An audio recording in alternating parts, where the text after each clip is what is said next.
Hello everyone, today I'll show you how to customize your fragments in Destiny 2.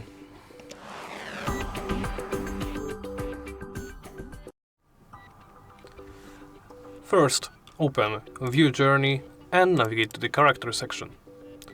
There, hover over your subclass and go into Details.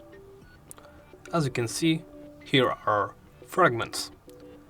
You have to have your aspects basically slotted to get access to them.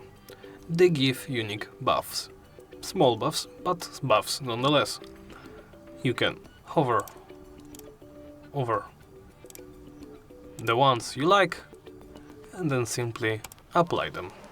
At the beginning you only have 4 unlocked, so there is not much of a choice.